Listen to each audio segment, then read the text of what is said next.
The Nashville Supercross turns into the Crashville Supercross. Hey everybody, Walter Wanders, buckle up, strap in. I got a hard hitting, pull no punches, no sugarcoating, no rainbows, no sunshine. I'm just going to give it to you straight. We got a good one to unpackage today. Buckle up, strap in, hold on to your hats and your glasses as we blow the lid off the moto industry. Why, you ask? Well, of course I'm going to tell you, because nobody else will. Everybody else in somebody else's pocket, financial gain. I can't say that.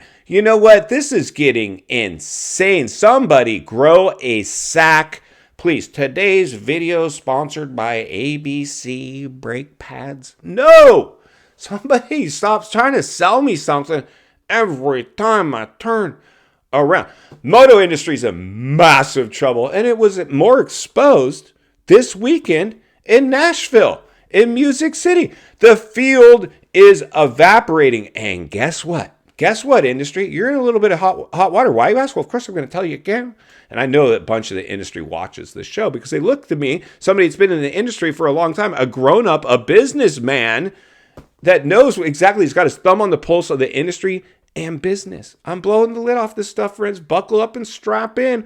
Viewer advisory warning here, dudes. You're going to get it and get it straight.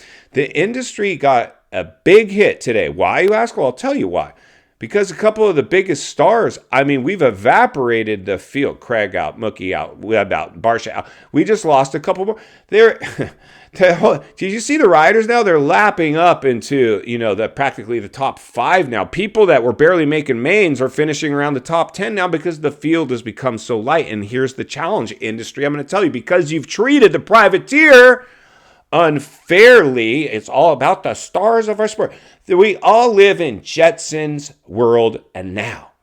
And they've reduced Jetson to a donut pusher. So, anybody thinking this is normal? It ain't.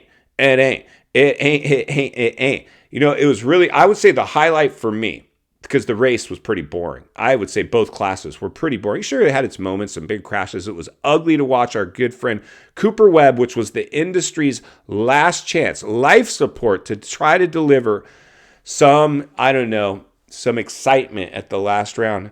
Got a really ugly crash. And I know Adam, who ran his head over in spectacular fashion, rung his bell. He's very hurt. We'll be lucky if we see him back. We haven't heard any injury report yet because it's serious, I'm sure.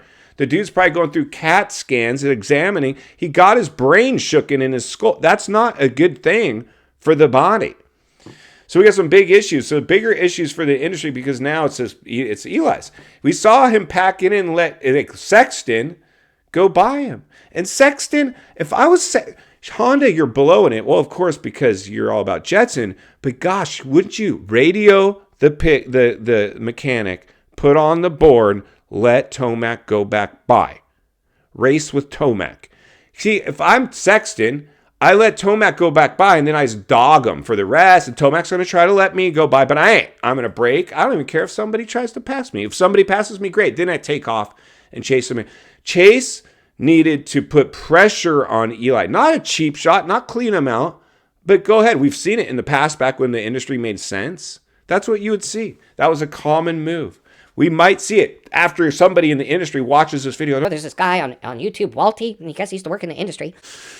And we need Sexton to try to maybe go play a little cat and mouse with Tomac. That's exactly what needs to happen. You have to do that. Sexton, listen up, bro. If you're watching, you've got to go ahead and let Tomac feel your pressure the entire race. If he tries to let you go by, stop. Make him stop too. And then if he tries to play any trickery, then go ahead and get into a little bit of questionable cat and mouse stuff. But your best bet wasn't just to pass the guy, in my opinion. You needed to dog him. You needed to force him to make a mistake. And there's nothing wrong with that. Not a cheap shot. See if he can hold up under the pressure. Chances are he will. But at least it shows us, yeah, dude, yeah, somebody actually in there that cares. But the realities are this, friends. The industry is really in big trouble now. Barsha out, Webb out. It looks like Eli's just going to pack it in.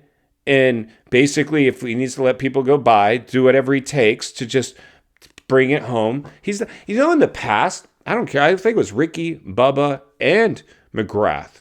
Some of the best champions, and I'm not gonna. I'm there's Filippo, Dungy, other guys. It's just not more recent than those guys even. Even if they had the championship on lock the way Eli does now, if they got a chance to win, they're gonna race for the. Not these days. Hey, I'm your team manager, Tomac. If as long as you got Sexton in front of you, just let them go by. No, give the fans who paid a lot of money to sit in the seats of that stadium.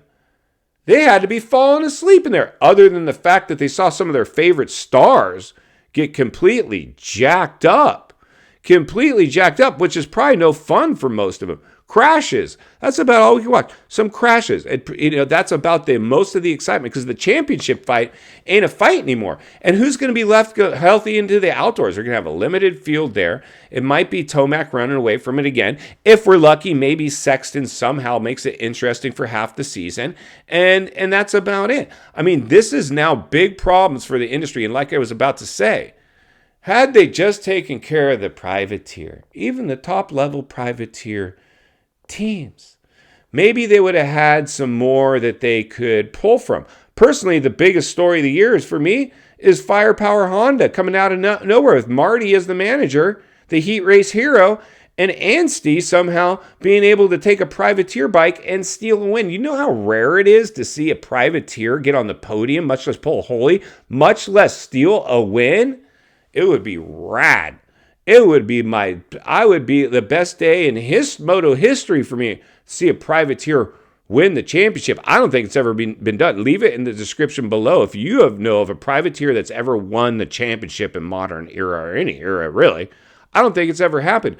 This was the story of the year for me. But for me, I continue to see the industry blowing it because what they're doing now is they're on life support, looking at anything they can do, calling the series something different. Well, we're going to call it Super Motocross now. We're going to have some playoffs. It's going to be a lot of fun. Yeah, well, all the biggest stars of the sport are only going to be invited to the playoff. Well, the biggest stars of the sport are hurt now. They're done. What do you do now? Oh, maybe we should start looking at. They're in panic mode. You think that organizations in their conference rooms like, this is going great, this thing's playing out exactly like no, and I could continue to blow it apart, which I was about to say. Probably the highlight for me outside of Firepower Honda and Anstey looking halfway decent. He got a top 5, I believe, and he did fine.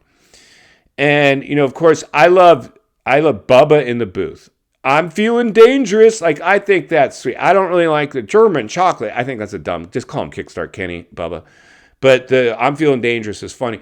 And I feel bad for James because he's like Ricky all the time. Like, what do you think, James? Do you think that it's better if the track was dry instead of wet? And then if somebody's behind, he's like, what, dude? Like, I don't know, Ricky, but yeah, I guess so. Anyway, I'm feeling dangerous. Like, that's what I really dug. And McGrath, is awesome. Gotta love McGrath, even though he's like a deer in the headlights up there. He's just stoked to be there. He doesn't really care. He's clearly, out of shape. He's my age, almost.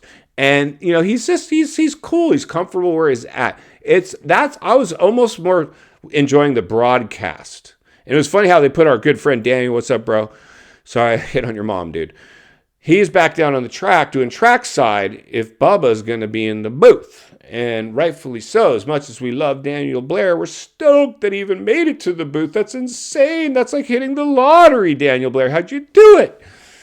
But he's earned it. He started in the arena cross commentating there, and he came up the right way. It wasn't just like silver plated a spot in the industry. He went out there and fought for that spot. So good job on that. And final thoughts. I come to you as a friend, as a moto guy. Somebody wants to see you not only win on the track, off the track. Understanding the waters we're swimming in now, shark infested, but none more shark infested than for the industry itself, as half the field is now evaporated, might not even make it to their playoff rounds.